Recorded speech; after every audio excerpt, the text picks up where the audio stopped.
Let's get into this next story here with Richard Wolff. Richard Wolff is bringing up something here that I think everyone needs to hear, whether you're a Marxist, whether you believe in Marxism or not, whether you're anti-capitalist or not.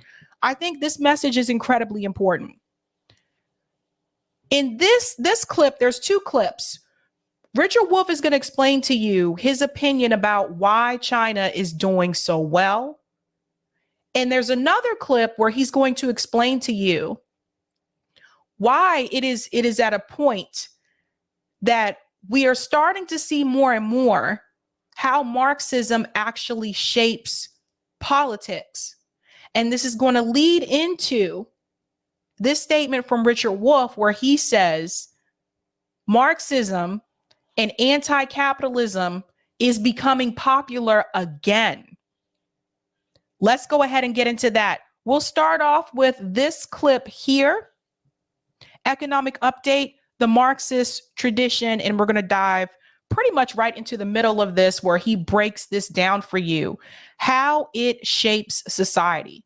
If you haven't had a chance to do so, go ahead and smash that like button. Helps me out with the algo. Thank you very much. If you go back far enough in the history of the human community, you will quickly discover that at some points way back when, human beings, like most other animals, spend most of their time, nearly all of their time, running around trying to survive, finding enough food, finding shelter, finding ways to keep their bodies warm in the cold. They had to work all the time to survive any of the time. As I said, most animals likewise have done and still do. But human beings have a brain. And one of the things that the brain does is something other animals have not yet, in most cases, been able to do. It's one of the distinguishing things about human beings. They try to figure out ways to be more effective in Zach, come on, man. Come on. Professor Wolff wouldn't say that. interacting with nature to produce the goods and services they need. So, for example, instead of spending 2 hours climbing up and down the apple tree to get the apples, an enterprising man, woman, at some point figured out that if you get a large stick and you hit the bottom of the apple tree, in an hour, you can collect those that fall down. You can collect as many as it used to take 2 hours to do. In the language of economics, human beings discovered how to become more productive. And it's very simple what that means. To get more output for the same amount of time of effort, or to get the same amount of output with less effort. Either way, the relationship between the effort, the labor human beings do, and the product, food, clothing, shelter, or whatever, changes over time. And the minute human beings become more productive, an opportunity opens up for them, Marx teaches us, that didn't exist before. Yes, and there's different ways to be more productive, right? You can either become more productive using machines, computers, right? Or you can become more productive by exploiting the workers that you have, hiring more people and paying them less. And here's how to express it. If you are more able to produce more in the same amount of time, or to use less time to produce the same amount as you did before, it becomes possible for you to have, here we go now, free time. You can call it leisure, you can call it whatever you want. But if you need an hour less than you used to produce what you need to survive, you can take an hour off and you'll survive. Because in one less hour of labor, you are still able to produce as much as you did before. So one way human beings can take advantage of rising productivity is with leisure. But there is, of course, a choice. You could decide not to have any leisure, to keep working just as long as you did, just as hard as you did before, but then you would get the benefit of more output, more than you need to survive. Extra. You might even call that wealth. You can produce output you don't need to consume. Marx explains to us every society makes a decision if it's productive. And we have now thousands of years of growing productivity. So if you look at the United States today, I'd be surprised if 40% of our people are needed to produce what 100% of us consume. That's how productive we've become. 2% of our workers work on the land, but they produce enough food for 100% of us. So we have become productive. Now the question is, are we going to take it in the form of leisure, or are we going to take it in the form of wealth? And the answer is almost all societies do both. They take some leisure and they accumulate some wealth. Early in our history as a human species, we did that collectively. We all got together and we all had some time off and we all enjoyed some wealth that we could accumulate. That was back during the time when the focus was more so on communities and building communities. We haven't been that way, at least not during my lifetime for the most part. And the focus, at least in this country, it's about the individual. It's about individualism. Some of my international students have explained this to me before too. When they come to the US, they're like, gee, when you come here, you really are on your own. I said, yes, you are. It's true. Where some of them are coming from countries like India, where people actually work together as a community. And at one point in time, it was like that in this country too. Things changed. What changed? But in the last few thousands of years, we didn't do it collectively. We did it in three basic forms: slavery, feudalism, and capitalism. And there you what go. those three systems have in common, Marx taught us, is that they said, yeah, there'll be leisure, and yeah, there'll be wealth, but they will be collected for a very small proportion of the people. Remember this, these three pieces, slavery, feudalism, and capitalism. Is that what he said, the last one? Slavery, feudalism, and I'm making sure I got that right. I think he said. I'm sorry. Okay, one more time, sorry. And we all had some time off, and we all enjoyed some wealth that we could accumulate. But in the last few thousands of years, we didn't do it collectively. We did it in three basic forms: slavery, feudalism, and capitalism. Yes, SFC. So if you hear people make phrases like, basically today we have a modern day form of slavery, that's what people are referring to. So if you think about how the country was formed, how the country actually started to grow, right?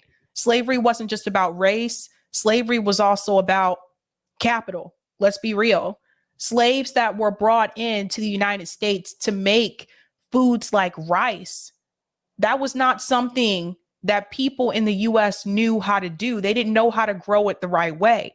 They brought in Africans to South Carolina. That's why South Carolina is really known for rice. They brought them into Charleston, South Carolina to grow rice. It was a way to get a product. It was a way to get some type of wealth by exploiting the people who actually did the service. Now, eventually slavery was overruled and eventually that went away. But then you also had feudalism, right? So you had the monarchs, you had the kings, you had the queens. You still have a royal family right now in the UK. And then you have capitalism.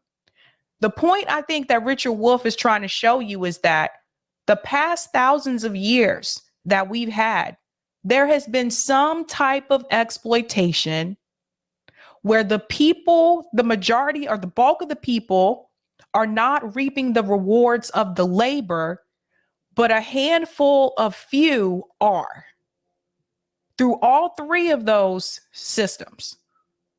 Let's go on. And what those three systems have in common, Marx taught us, is that they said, yeah, there'll be leisure, and yeah, there'll be wealth, but they will be collected for a very small proportion of the people. And now it's gotten to the point where that very small proportion are the billionaires. It's people like Elon Musk. It's people like Jeff Bezos. It's people like Bill Gates. And this type of wealth is incredibly dangerous. Now, I'm not here to say that people shouldn't be able to make some type of success for themselves. But let's be honest here. No one became a billionaire without exploiting someone along the way. That includes people like Elon Musk. We're going to get into him in a minute. That includes people like Elon Musk. No one. There's no way. That includes some of the multimillionaires, but even the multimillionaires don't even touch the billionaires. These are people that own capital. These are people that own a lot of wealth. These are people that own farm land. These are people who have taken, hello, Bill Gates, that have taken farmland from other communities. If they have control over the food, over the land, Bill Gates has also taken water from other people's towns. If they have control over all of that, that is a deep concern that you should have, because we all need food and water. We don't all need an iPhone. Sometimes when people talk about the billionaires, they focus in on the wrong things. We don't all need an iPhone. We don't all need an Amazon. We don't all need a Twitter account, Elon Musk. We don't all need a Tesla. But those are the obvious products that these billionaires are known for. You don't hear a lot of people talking about other purchases that they have made, so that even when the climate catastrophe happens, people like Elon Musk and people like Jeff Bezos and people like Larry Fink, by the way, who owns BlackRock, those people will already have the resources that they need to survive. And it's all the people below them will be the ones that will be without. And how do they share those resources with us? By exploiting us. That's what it'll come to. Some of us, they may get rid of. Watch the movie Snowpiercer and you'll know what I'm talking about. Some of us, they may get rid of. Some of us, they may let stay. Some of us may end up giving way to the climate catastrophe, right? But even the ones who make it, if we want their water, which they now own, if we want their farmland, the food on their farmland, which Bill Gates owns a lot of the farmland in this country now, what are they going to make us do for that? Another version of slavery again? You think they're just going to give it to us? They don't want to give you anything right now. We have to pay close attention to this. This small group, they'll get the leisure and they'll get the wealth. The rest of you, we don't care how productive you are. The more you produce, the more leisure and wealth for the minority that gets it. In slavery, the slaves keep working as hard as ever, whether they become more productive or not. Who gets more leisure and wealth? The masters. The masters are 2-3% of the population. The slaves, everybody else. In feudalism, the serfs do all the labor, productive or not. And whatever leisure and wealth can be accumulated is enjoyed by the lords. And now Marx's big achievement. He said in capitalism, it's the same. The workers work with more machines and therefore more productive, or fewer machines, it doesn't matter.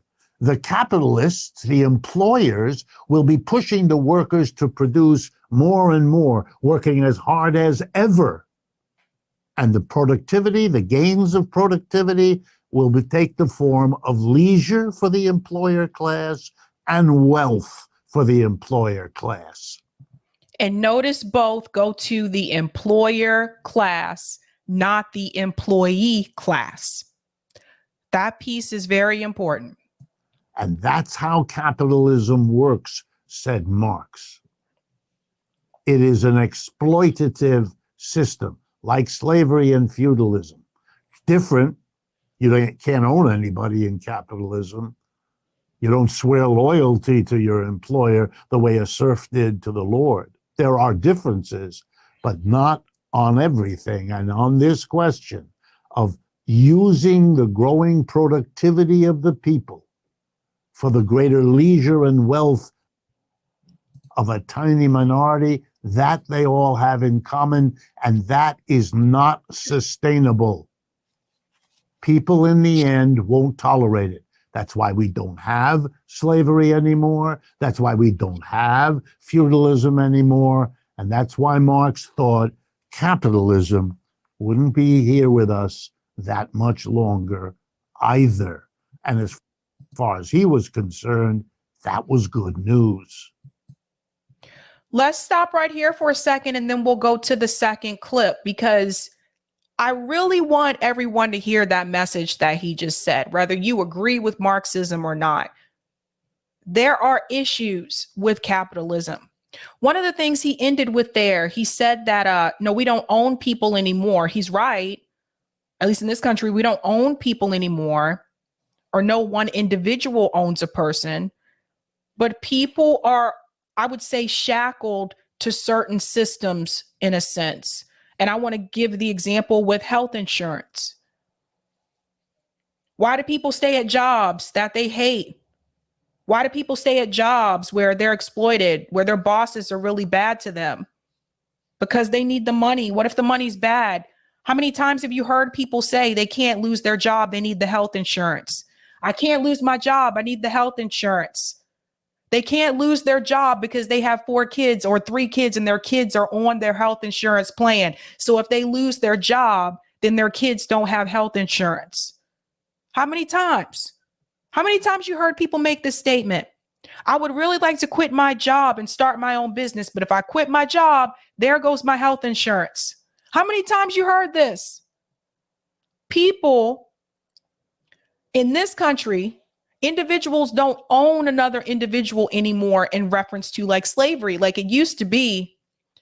But we are shackled to systems in this country that prevent us from fully breaking free and being our true self. I want to say this again. I want people to really get this. We are shackled to certain systems in this country that prevent us from breaking free and being our true self. Whether it's a dead-end job that you hate, whether it's an under-resourced school that you can't escape. I didn't mean to rhyme there, sorry. Whether it's a neighborhood stricken with poverty that you can't get out of. Certain systems keep you where you are. And that in itself, that is what some people mean when they refer to a modern day form of slavery.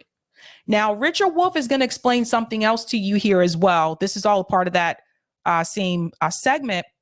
He's going to talk about why being anti-capitalist and why a country like China is doing so well. Why is Marxism becoming popular again? Listen to what he says here. This is also important as well. There are now 2 reasons why Marxism is being more and more returned to, revived, redeveloped, celebrated. 2 big reasons. There are many, but 2 big ones. 1, the most successful economic growth of the last 35 years has happened in the People's Republic of China. They have grown their economy from 2 to 3 times faster than the United States for 30 to 40 years. That has been the goal of most countries in the world, that is, to become unpoor to become economically developed countries, to be, in short, as successful in economic growth as the People's Republic of China. And the folks who lead the People's Republic of China are members of the Communist Party, and their inspiration, they tell us, is from Marx. And they refer to their society as socialism with Chinese characteristics. Anyone in the world who wants to stop being in a poor country, which is where most of the people in the world live, looks to China and says, wow, there's a model. And that should surprise no one. Let me remind you of the great economist who started the discipline of economics, Adam Smith, a British professor of religion, as it happened. Adam Smith entitled his breaking book, the great book of his career, The Wealth of Nations. And the basic argument in that book was that capitalism is what made England richer than other countries at that time. That's exactly the argument why Marxism is of interest to people, because the People's Republic of China has a better growth record in the last 30 years than any other country in the world. Just as Adam Smith built on what happened in England, Marxists are building on what happened in China. And the second reason is that capitalism around the world is everywhere in trouble. Everywhere, not just the United States. I used to echo this statement a lot, that Germany's economy is great, because I grew up, I spent part of my life growing up in Germany. So I used to say that all the time, like, Germany's economy is great. Germany's economy is doing well. Not right now. Not right now. Everyone's feeling it. Everyone who depends on some type of energy source from the Nord Stream 2 pipeline from Russia, who depends on some type of energy source here from the United States, like, everyone's feeling it. Different kinds of trouble, different degrees of trouble. The British economy is a disaster story. The American economy, very mixed in many, many ways. Some people are getting very wealthy. Huge numbers of people are not. And that's a big problem of capitalism, among many others.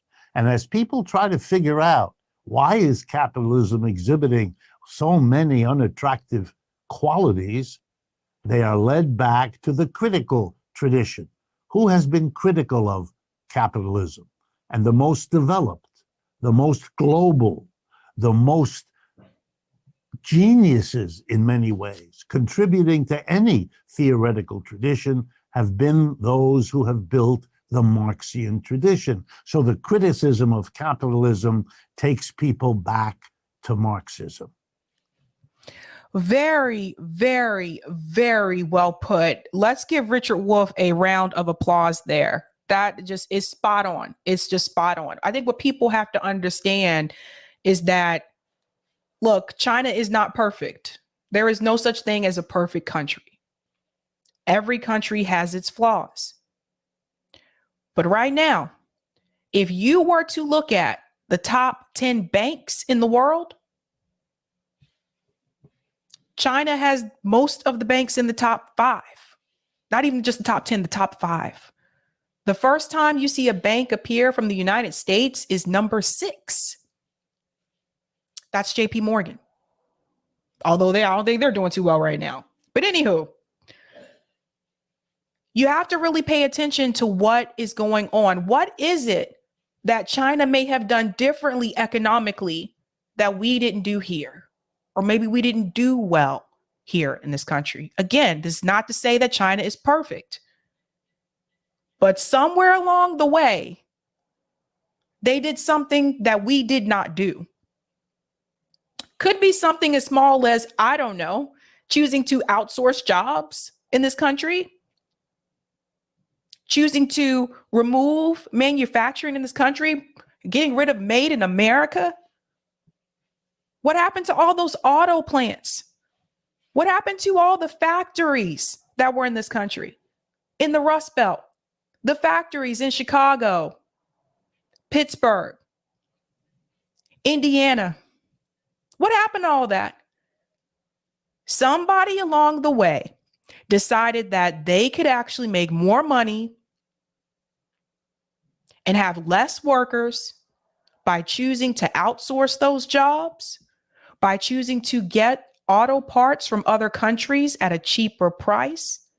And just like that, those workers that were left were exploited, and the ones who were laid off or pushed out had to go look for work elsewhere. And as time went by, the manufacturing that we had in this country collapsed. Now, manufacturing has been coming back. But imagine how Detroit would be if it never left. Would they have had to close 40, 50 schools in Detroit? If Ford stayed in business and decided not to outsource and decided not to get parts from other countries, and it's not just parts from China, they also get parts from Mexico. A lot of people don't realize this. And now the US government wants to be really angry with China for doing well economically. But they weren't thinking about that. Bill Clinton, you weren't thinking about that when you did NAFTA. And now it's like you want to punch down on the country that said, okay, yeah, sure. Bring your jobs over here. Because now they're doing pretty well. Economics is a funny thing, but I don't think it's difficult. This goes all the way back to the beginning of civilization, where people made their own goods and products and they had their own services. Someone came along and said, I want to be greedy. I want to make more money. That's how we got here. That's how we got here. But always remember, though, even when the American people, the majority of the American people are struggling right now due to inflation, always remember the billionaires are doing just fine. Just remember that. And speaking of billionaires, that's going to take us into our next story. Oh, do I have some things to say? Let me go to some of the super chats here. If you haven't had a chance to do so, go ahead and smash that like button.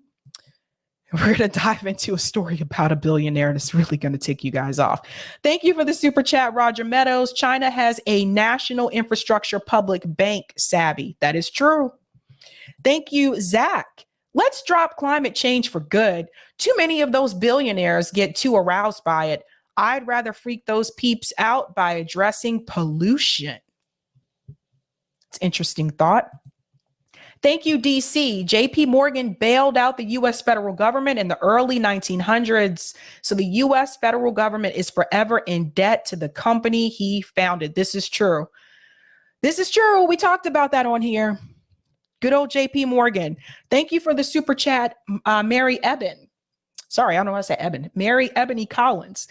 It's as if our government is at war with its own people. That is exactly what it feels like.